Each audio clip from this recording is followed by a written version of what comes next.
नमस्कार दोस्तों, ये video editorial compilation for mains का पार्ट है। आप प्लेलिस्ट में जाके एडिटोरियल की वीडियोस पेपर वाइज और टॉपिक वाइज देख सकते हो।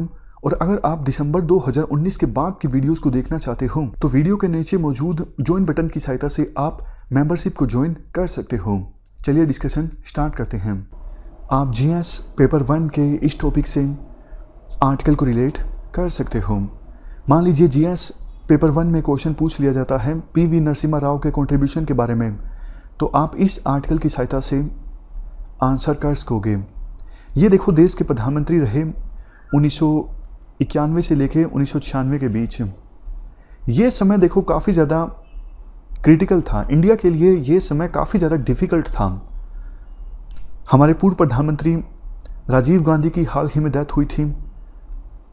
कश्मीर में मिलिटेंसी एकदम से बढ़ गई थी और पंजाब में भी इंसर्जेंसी थी। हालांकि 84 से 90 के बीच में ज़्यादा थी, लेकिन यूँ नहीं कह सकते कि पंजाब में इंसर्जेंसी पूरी तरह से ख़त्म हो गई थी 91 से लेके 96 के बीच। असम में भी एजिटेशन के बाद 1985 में एग्रीमेंट साइन हुआ था, लेकिन पूरी तरह से स्टेबिलिटी नहीं थी। ऊपर से बैलेंस ऑफ पेमेंट क्राइसिस का सामना इंडिया को करना पड़ा। उस समय बाबरी मस्जिद को ढहाया गया था, पोलराइजेशन काफ़ी ज़्यादा बढ़ गया था, बॉम्बे में ब्लास्ट हुआ था। इस डिफ़िकल्ट ईरा में पीवी नरसिम्हा राव को श्रेय जाता है। इन्होंने इंडिया को एक स्टेबिलिटी प्रोवाइड की, हालांकि ये माइनॉरिटी गवर्नमेंट रन कर रहे थे।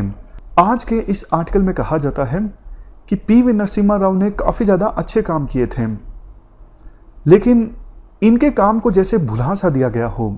मतलब इनके बारे में कहा जाता है मोस्ट फॉरगॉटन प्राइम मिनिस्टर। इनके काम को याद नहीं किया जाता। अदरवाइज देखो, देश की इकोनॉमिक क्राइसिस में थी और इन्होंने जो रिफॉर्म्स को डायरेक्शन प्रोवाइड की, डॉक्टर मनमोहन सिंह को ज़्यादा श्रेय जाता है, लेकिन ये तो प्राइम मिनिस्टर थे ना, आप इनके योगदान को भुला नहीं सकते। और इकोनॉमिक रिफॉर्म्स जो उस समय आए थे, एलपीजी, लिबरलाइजेशन, प्राइवेटाइजेशन, ग्लोबलाइजेशन, उससे इंडिया बाद में जाके फास्टेस्ट ग्रोइंग इकोनॉमी बना। लुक ईस्ट पॉलिसी इन्होंने लॉन्च की थी, जो कि चाइना की स्ट्रिंग ऑफ पर्ल्स पॉलिसी का काउंटर थी। इसके अलावा जैसा हमने डिस्कस किया, इन सभी क्राइसिस को इन्होंने अच्छे से टैकल किया। 1998 में जो न्यूक्लियर वेपन्स का टेस्ट हुआ, उसकी नींव इन्होंने रखी थी।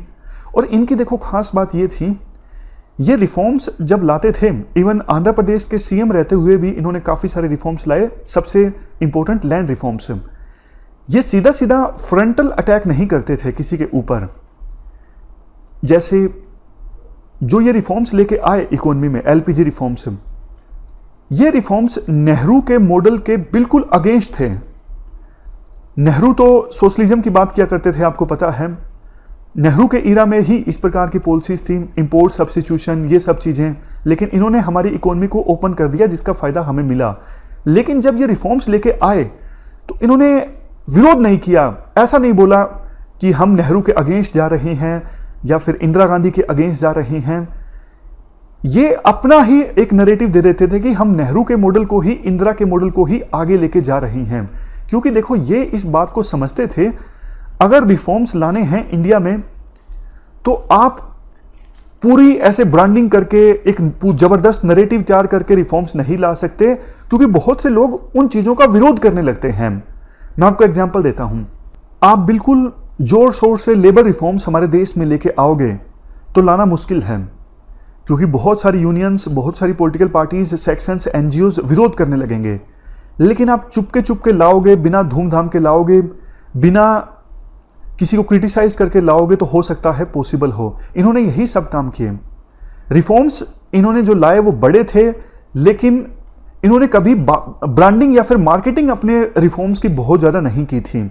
और देखो, एक चीज़ ये भी बोली जाती है इनके बारे में, इन्होंने कभी किसी कम्युनिटी को कल्टीवेट नहीं किया। आमतौर पे आपको भी पता है, सभी जो पॉलिटिकल लीडर्स या फिर पॉलिटिकल पार्टीज हैं, वो किसी ना किसी वर्ग को कल्टीवेट करते हैं ताकि वो वर्ग आगे जाके हमें ही वोट दे।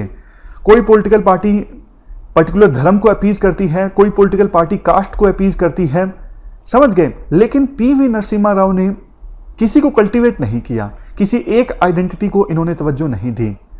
तो बाद में क्या हुआ, अभी कोई ऐसा सेक्शन नहीं है जो ये मांग करे कि भैया पीवी नरसिम्हा राव को आप भारत रत्न दो या फिर इनका सम्मान करो, ऐसा कोई सेक्शन अभी नहीं है जो इनके लिए अवार्ड की मांग करे।